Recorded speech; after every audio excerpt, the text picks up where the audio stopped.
फिर से आप लोगों का स्वागत है हमारे मास्टरमाइंड सीरीज़ में और हमारे चैनल पे। जैसा कि हम क्वेश्चंस को अप्रोच कर रहे थे, हम कंटिन्यू करेंगे, हम अपनी अप्रोच को चेंज नहीं करेंगे। हमने 58 क्वेश्चन जो है हमने लास्ट टाइम किया था, अब अपन 59 क्वेश्चन पे चलेंगे।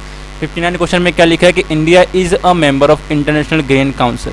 मुझे इसके रिगार्डिंग कोई आइडिया नहीं है, तो मैं ऐसा नहीं कि इसको इनकरेक्ट कर दूंगा, मैं इसे एक होल्ड पर रखूँगा कि मे बी, यहाँ मैं एम लिख देता हूँ, मे बी कि इंडिया हो भी सकता है, इंडिया नहीं भी हो सकता है। फिर नीचे लिखा है a country needs to be a member of the international grain council for exporting और इम्पोर्टिंग राइस और वीट। ये चीज़ खुद में एक नेगेटिव एसेंस क्रिएट कर रही है, और जनरली ये भी एक रूल है, आप इसको रूल बुक में लिख सकते हो। जब कि कोई स्टेटमेंट एक एसेंस क्रिएट कर रहा हो कि कोई एक चीज़ बाइंडिंग है या कोई एक चीज़ होनी ही चाहिए दूसरी चीज़ करने के लिए, तो वो जनरली इनकरेक्ट होती है। इसके मैं आपको आगे भी ये चीज़ इम्प्लाई हो रही है, इसके मैं सबूत आपको आगे भी दूंगा। लेकिन एक बार के लिए आप इतना मान के रखिए कि जब कोई चीज़ बाइंडिंग हो, बहुत ज़्यादा नेसेसरी हो, या उसके बिना दूसरा काम ना हो, ऐसा अगर स्टेटमेंट में बोला गया है तो वो स्टेटमेंट नेगेटिव होता है और उसे जनरली हम इनकरेक्ट मानते हैं। वही एक चीज़ यहाँ पर भी लगी हुई है। और आप ही सोचो ना, कोई अगर छोटा देश करना चाहता है तो ज़रूरी थोड़ी है कि उसको पर्टिकुलर एक काउंसिल का मेंबर बनना ही पड़ेगा वीट या राइस एक्सपोर्ट करने के लिए, ठीक है। उस एसेंस से ये वाला भी लॉजिक के हिसाब से ये भी करेक्ट हो सकता है, इसे भी अप्रोच किया जा सकता है। नेक्स्ट क्वेश्चन था जिसमें बोला था कि latest inclusion in the intangible cultural heritage list of UNESCO. इसमें हालांकि कोई भी लॉजिक नहीं लगेगा, आपको एक बेसिक आइडिया होना चाहिए कि जो हमारा छाऊ डांस था वो 2010 में ऐड हुआ था, दुर्गा पूजा 2021 में ऐड हुआ था और कुंभ मेला 2017 में ऐड हुआ था। लेटेस्ट जो एडिशन था वो गरबा था। गरबा जो डांस है एक टाइप का जो गुजरात में किया जाता है, वो जो डांस था उसको लेटेस्ट इंक्लूजन में गाया गया था।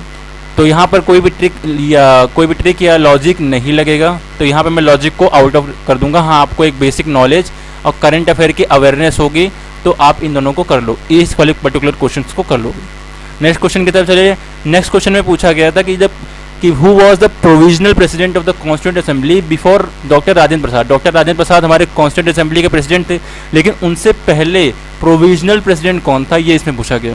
तो इसका आंसर सचिदानंद सिन्हा है। हाउएवर आपको ध्यान रखना है कि यहाँ पर भी कोई भी ट्रिक नहीं लग रही है। इसमें इस पर्टिकुलर क्वेश्चन को अटेम्प्ट करने के लिए आपका स्टैटिक पोर्शन थोड़ा मजबूत होना चाहिए, या आपको इसके रिगार्डिंग थोड़ा बहुत आइडिया या अवेयरनेस होनी चाहिए। ज़रूरी नहीं है कि ये क्वेश्चन वही अटेम्प्ट कर सकते हैं जिनको आंसर पता है कि हाँ मुझे पता है सचिदानंद सिन्हा ने किया था तो वही आंसर होगा। नहीं, वाले लोग भी वो क्वेश्चन अटेम्प्ट कर सकते हैं जिन्हें पता है कि बी आर अम्बेडकर नहीं थे, बी आर अम्बेडकर कहीं प्रेसिडेंट बने नहीं, ठीक है, कॉन्स्टिट्यूंट असेंबली के कहीं प्रेसिडेंट नहीं बने, वो सिर्फ ड्राफ्टिंग कमेटी के हेड थे। हाँ, टी कृष्णमचारी वाइस प्रेसिडेंट थे, तो चांसेस है कि आप इसे टिक करो, लेकिन राजगोपालचारी भी कभी इस रेस में नहीं दौड़े। उस हिसाब से अगर आपको एटलीस्ट ये पता है कि बी आर अम्बेडकर और राजगोपालचारी नहीं थे, तो आप इन दोनों में एटलीस्ट गेस तो कर सकते हो। आप कृष्णमचारी और सचिदानंद सिन्हा में गेस कर सकते हो, तो एटलीस्ट 50-50 तक पहुंच गए, ठीक है। एक बेसिक आइडिया यूज़ करके, कोई लॉजिक नहीं यूज़ किया, आपने एक बेसिक आइडिया यूज़ किया कि हाँ ये नहीं हो सकता, ये नहीं हो सकता, मतलब आंसर इन दोनों में से ही कोई और होगा, आप 50-50% तक पहुँच जाएगी। नेक्स्ट क्वेश्चन की तरफ चले। गवर्नमेंट ऑफ इंडिया के बारे में पूछा है। गवर्नमेंट ऑफ इंडिया जो एक्ट 1935 था उसके बारे में पूछा गया है। उसमें बोला गया, उसके फर्स्ट स्टेटमेंट क्या है, that it provided for the establishment of all India federation based on the union of the British Indian provinces and princely states. अब क्या मेरे पास इसको काउंटर करने के लिए कोई स्टेटमेंट है? एटलीस्ट मेरे पास तो नहीं है, तो मैं इसको करेक्ट मानूंगा, क्योंकि स्टेटमेंट में कोई भी बहुत बड़ा फैक्ट नहीं है, स्टेटमेंट में बहुत बड़ा कोई भी दावा नहीं कर रहा है, स्टेटमेंट बहुत ज़्यादा प्लेन है, जनरल है, ठीक है। सेकंड स्टेटमेंट में क्या लिखा है? सेकंड में ऐसा लिखा है जो डिफेंस वाला जो सेक्शन था, यानी डिफेंस के ऊपर क्या प्लानिंग होगी और क्या प्लानिंग नहीं होगी, ये जो चीज़ थी वो फेडरल गवर्नमेंट के अंदर में रखी गई। और आपको पता होगा कि फेडरल गवर्नमेंट में इंडियंस थे, जो ब्रिटिश थे उन्होंने कभी इंडियंस का फ़ायदा सोचा ही नहीं। और अगर डिफेंस जो पुलिस वाला सेक्शन फेडरल गवर्नमेंट के अंदर में होता तो ये चीज़ बहुत मुश्किल थी कि हम लोग इतने लंबे समय तक गुलाम रहते, ठीक है। डिफेंस पुलिस ये सब जो इंपॉर्टेंट चीज़ें थी वो ब्रिटिश खुद कंट्रोल करते थे, सेंट्रल गवर्नमेंट या खुद गवर्नर जनरल कंट्रोल करता था, वो खुद इन चीज़ों पर पावर होल्ड करता था, इसीलिए डिफेंस जो है रिजर्व लिस्ट में रखा गया था, ठीक है। तो ये सारी बेसिक चीज़ें हैं, इसके लिए भी आपको थोड़ा बहुत स्टैटिक का नॉलेज होना चाहिए कि फेडरल गवर्नमेंट में कौन सी चीज़ रख सकते हैं और नहीं रख सकते, ये फेडरल लेजिस्लेचर किस कारण से क्रिएट किया गया था, ये भी आपको बेसिक आइडिया हो तो भी आप इस क्वेश्चन को अटेम्प्ट कर सकते हैं, और ये भी एक जनरल बेसिक नॉलेज से ये अटेम्प्ट हो सकता है, ठीक है। सेकेंड 63 की तरफ चलें तो इसमें जो भास है उनके प्लेराइट के बारे में पूछा गया है कि इसमें से कौन सा उनका एक वो लिखा हुआ था। अब नाट्यशास्त्र तो बहुत फेमस है, अब नाट्यशास्त्र भरत मुनि ने लिखा था 200 BC के अराउंड। और ये इतना प्रोमिनेंट क्यों है? क्योंकि रिसेंटली इसको ऐड किया गया है इंटेंजिबल हेरिटेज लिस्ट में, सॉरी टेंजिबल हेरिटेज लिस्ट में इसको ऐड किया गया है।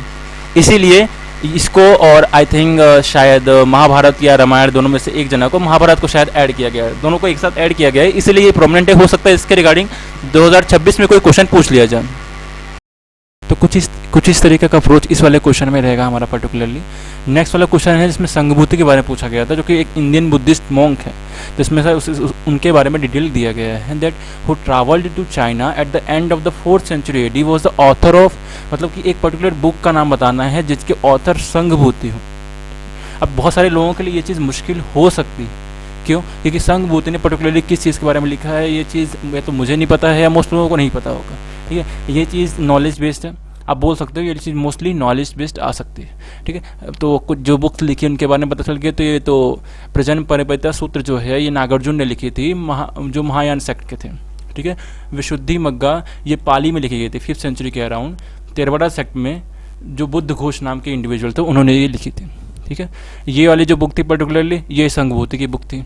ठीक, ललिता विस्तार जो है बायोग्राफी है बुद्ध की, महायान सेक्ट में लिखी हुई है। ठीक है, ये कुछ चीज़ें हैं जो बेसिक आप याद रख सकते हो सकता है कि अगले यूपीएससी के कुछ अपकमिंग ईयर्स में इन क्वेश्चंस को पूछा जाए। ठीक है, नेक्स्ट क्वेश्चन की तरफ बढ़ेंगे, 65th क्वेश्चन की तरफ। 65th क्वेश्चन में लिखा गया है कि वर्ल्ड हेरिटेज लिस्ट में जो रिलीज हुई थी यूनेस्को की तरह, उसमें से इनमें से किसका इंक्लूजन किया गया है। अब हो सकता है कुछ लोगों को पता हो, कुछ लोगों को ना पता हो। तो यहाँ पर अगर आपको नहीं पता है तो that is well and good, तो आपको किसी अप्रोच की ज़रूरत ही नहीं है, आप इजीली आंसर को टिक कर सकते हो। पर व्हाट इफ अगर आपको नहीं पता है तो, अगर आपको नहीं पता है तो भाई हमारा n-2 अप्रोच तो है ही, जो भी है पर्टिकुलर उसमें से -2 कर दो, आपका आंसर आ जाएगा। या एटलीस्ट आप एक अप्रोच फॉलो कर सकते हो, भले आंसर आए ना आए। आंसर 10 में से 6 टाइम ही करेक्ट होगा, 10 में से 6 टाइम ही करेक्ट होगा, पर वो कोई प्रॉब्लम नहीं है, क्योंकि आप 6 टाइम करेक्ट हो, आप नेट पॉजिटिव में हो, आप अच्छे मार्क्स लेकर घर जा रहे हो। ये एक बहुत ज़्यादा पॉजिटिव अप्रोच है इसका। ठीक है, तो आपको n-2 अप्रोच यहाँ पे फॉलो करनी है, और n-2 यहाँ पे लग रही है, यानी आप बोल सकते हैं कि आप लॉजिक से इसको सॉल्व कर सकते हैं। 66 क्वेश्चन की तरफ चलेंगे। 66 क्वेश्चन में लिखा गया है as per article 368 of constitution the parliament में amend any provision of the constitution by the way of, मतलब पार्लियामेंट जो कॉन्स्टिट्यूशन के अमेंडमेंट, कॉन्स्टिट्यूशन का अमेंडमेंट होता है कौन कौन से वे से कर सकती है, तो तीनों वे से कर सकती है। अब इसमें क्या कोई लॉजिक लग रहा है? नहीं, इसमें कोई लॉजिक नहीं लग रहा है। इसमें आपका स्टैटिक का जो नॉलेज है वो यूज़ होगा, स्टैटिक नॉलेज वो यूज़ होगा। और ये बहुत ज़्यादा जनरल क्वेश्चन था जो जनरली यूपीएससी 3 के मार्क्स बांटता है, उसमें से ये एक क्वेश्चन था। ठीक है, इजी क्वेश्चन दैट वाज। 67 की तरफ चलते हैं, तो कुछ देश के नाम दे दिए हैं, Italy, Japan, Nigeria, south Korea और साउथ अफ्रीका। ठीक है, बोला था इसमें से कौन से जो कंट्री है जो फ्रिक्वेंटली मेंशन्ड है मीडिया में उनके लो बर्थ रेट के लिए, या एजिंग पॉपुलेशन के लिए, या डिक्लाइनिंग पॉपुलेशन के लिए। अब तुम बोलोगे भाई लो बर्थ रेट कैसे डिफाइन करेंगे, इसमें से लो बर्थ रेट कौन है कौन नहीं। पहली बात तो हम n-2 अप्रोच फॉलो कर सकते हैं इसमें। भाई 5 है, 5 - 2 यानी एटलीस्ट 3 करेक्ट होंगे इसमें से। ठीक है, अगर आप 3 करेक्ट तक आ जाते हो तो यानी आप 50-50 में आ गए हो। 1 2 4 135। अब 135 क्यों नहीं है इसका ऑप्शन? क्योंकि 135 में 5 का इंक्लूजन होता है। 5 है साउथ अफ्रीका। साउथ अफ्रीका में लिटरेसी और डेवलपमेंट दोनों ही बहुत कम है। जिस देश में जनरली लिटरेसी और डेवलपमेंट कम होती है उसका जो बर्थ रेट होता है वो बहुत ज़्यादा हाई होता है। क्यों? क्योंकि वहाँ के लोग अवेयर नहीं होते particular about of birth rate, कि कब प्रोटेक्शन यूज़ करना है, कब नहीं करना है, पॉपुलेशन को कैसे कंट्रोल करना है। मेजर प्रोग्राम वहाँ पे इंप्लीमेंट नहीं हो पाते हैं। इस तरीके से जो साउथ अफ्रीका है वो काफ़ी अंडर डेवलप्ड नेशंस में आता है। इसी वजह से south Africa low birth rate face नहीं करेगा। Yes of course south Africa high birth rate face करेगा। क्यों? क्योंकि वहाँ के लोगों को अवेयरनेस नहीं है फैमिली प्लानिंग की। ठीक है, इसलिए आप अगर 5 को भी एलिमिनेट कर दोगे और n-2 उसके साथ यूज़ करोगे तो आप एक तरफ आ जाओगे। अब बाय द वे ये जो चीज़ है ये फ्रीक्वेंटली बहुत ज़्यादा न्यूज़ में थी करंट अफेयर्स में, कि जापान और इटली जैसे नेशंस थे वो लो बर्थ रेट फेस कर रहे हैं। एजिंग पॉपुलेशन खासकर जापान में बहुत ज़्यादा हो रही है, क्योंकि वहाँ के लोग बेबी प्लान करना ही नहीं चाहते। बढ़ती हुई इन्फ्लेशन और अपकमिंग जो भी दिक्कतें आ रही है, क्लाइमेट चेंज वगैरह वॉटेवर, उसकी वजह से ये क्वेश्चन पूछा गया था। ठीक है, 68 की तरफ चलते हैं। अब यहाँ तक आने में एक चीज़ आपको ध्यान रखनी है कि हमने कई जगह देखा है कि करंट अफेयर का नॉलेज काफ़ी नीडेड होता है। कि आपके करंट में क्या चल रहा है। पर हमने कभी ये नहीं बोला कि आप करंट अफेयर की किताब को उठा के पढ़ने लगो, ईयरली बुक पढ़ो, मंथली बुक पढ़ो, नहीं। पर आपके आसपास क्या हो रहा है, जनरल मीडिया में क्या चल रहा है, या किस बारे में इंटरनेशनल मीडियाज़ में ज़्यादा बात हो रही है, वो चीज़ आपको नोट करते रहना कि हाँ इस चीज़ के बारे में ज़्यादा बात हो रही है। आपको कोई नोट्स नहीं बनाने, पर एक अवेयरनेस आपकी होनी चाहिए, एक जनरल अवेयरनेस आपकी होनी चाहिए, हाँ, कि लो बर्थ रेट क्या होता है और कौन से जो पर्टिकुलर नेशंस है जिनके बारे में रिसेंटली मैंने सुना था। ठीक है, 68 की तरफ चलेंगे। 68 में मनी बिल के रिगार्डिंग क्वेश्चंस पूछे गए थे। ठीक है, तो फर्स्ट स्टेटमेंट दिया है कि article 109 mentions money bill regarding special provision respect to the money bill, मतलब स्पेशल प्रोसीजर दिखाता है मनी बिल के रिगार्डिंग। काउंटर करने के लिए कोई है क्या, मुझे पर्टिकुलर आर्टिकल याद है, कौन सा आर्टिकल, अगर मुझे नहीं याद है मैं इसको करेक्ट मानूंगा। सेकंड में निकाल के money bill shall not be introduce in council of state, static knowledge है, करेक्ट है। जो मनी बिल हुआ वो सिर्फ लोकसभा में इंट्रोड्यूस किया जा सकता है। ठीक है, Rajya Sabha can either approve the bill और suggest the change but can not the reject it. ठीक है, ये एक चीज, ये एक आपका वो क्वेश्चन हो गया, ये आपका एक स्टेटमेंट हो गया। सेकंड में लिखा है कि amendment to the money bill suggested by Rajya Sabha have to be accepted. अब यहाँ पे हैव टू बी एक्सेप्टेड, हमने तुम्हें बहुत ऊपर एक चीज दिखाई थी, मैंने तुम्हें बोला कि देखो need to be a member, have to be accepted, ये खुद में एक नेगेटिव असेंट क्रिएट करते हैं। ठीक है, ये नेगेटिव असेंट तो क्रिएट कर ही रहे हैं, प्लस स्टैटिक का नॉलेज अगर आपको है तो आपको आइडिया होगा कि जो मनी बिल होता है वो सिर्फ लोकसभा में इंट्रोड्यूस किया जा सकता है। राज्यसभा उसके ऊपर में अपना ओपिनियन दे सकती है, देती है तो ठीक, नहीं देती है तो कोई बात नहीं, और देती भी है तो ज़रूरी नहीं है कि लोकसभा उसको एक्सेप्ट करे ही करे।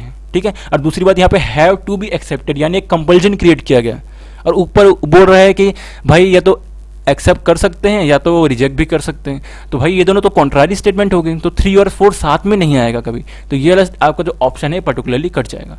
और आपको इसमें एक स्टैटिक नॉलेज का आइडिया है तो आप थर्ड को करेक्ट करोगे और फोर्थ को एलिमिनेट कर दोगे, इस हिसाब से आपका आंसर सी आ जाएगा। ठीक है, इसमें आपको हल्के स्टैटिक नॉलेज की जरूरत थी, पॉलिटी का जो स्टैटिक नॉलेज है, और आपको इतना याद रखना पड़ेगा कि पॉलिटी, इकोनॉमिक्स, हिस्ट्री और जियोग्राफी ये पर्टिकुलरली बहुत कोर सब्जेक्ट है यूपीएससी के, इसमें से कंटिन्यूसली क्वेश्चन पूछे जाते हैं और इसमें से ही ज़्यादा क्वेश्चंस पूछे जाते हैं। तो ऐसे में अगर आप इनके रिगार्डिंग आपको थोड़ा स्टैटिक अपना मजबूत रखना है, जितना हो सके उतना मजबूत रखो, खुद पे भरोसा रखो और अच्छे से पढ़ाई करो उसके रिगार्डिंग या उसके फैक्ट के रिगार्डिंग। ठीक है, नेक्स्ट वीडियो में मिलते हैं।